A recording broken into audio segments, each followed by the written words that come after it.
At night, when the other engines are tucked away in their sheds, you can still hear the faraway call of an engine's whistle and the clickety-clack of train wheels turning. This is the sound of the mail train. One train is pulled by Thomas and the other by Percy, as the loads are too heavy for one engine to do the work alone. The mail is loaded into freight cars at the harbors, and the engines pull their trains through the silent stations, delivering their precious loads.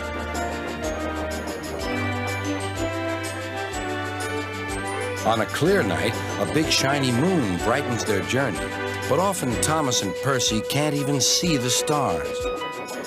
But whatever the weather, lamps along the track always light their way.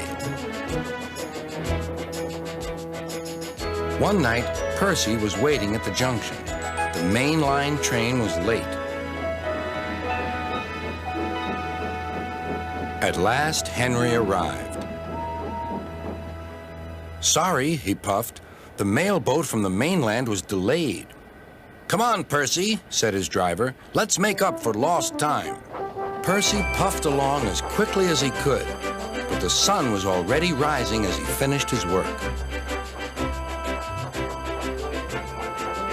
Never mind, thought Percy. It's nice to be up and about when it's the start of a new day and there's no one else around. Percy was not alone for long. Bother, said Percy. It's that dizzy thing, Harold. Good morning, whirred Harold. I always said railways were out of date, but you're so slow with the mail. You should give everyone their stamps back. Percy was too tired to explain. Bird brain, he muttered. Good morning, Percy, called Duck. You're up early this morning? No, you're wrong, sighed Percy.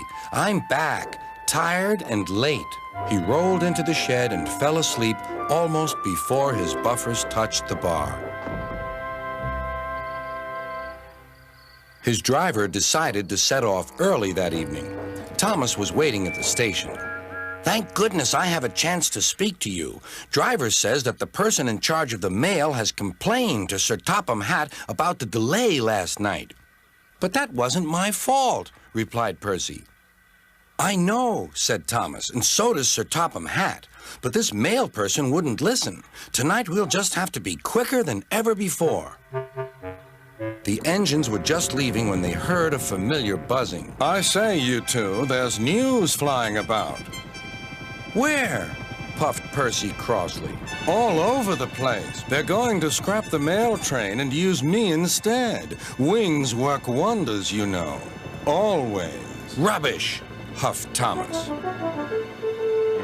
That night, everything ran like clockwork.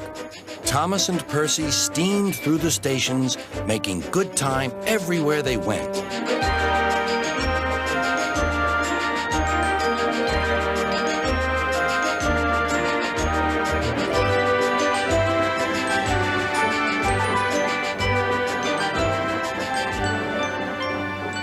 At a station, Thomas noticed a man looking cold and worried. He had missed his train home. We can give you a ride, said Thomas's driver, but it will be rather uncomfortable. Thank you, said the man. Anything's better than sitting here.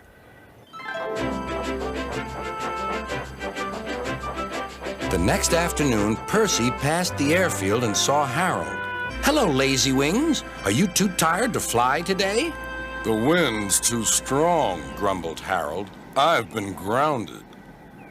You need rails, laughed Percy. They work wonders, you know. Always.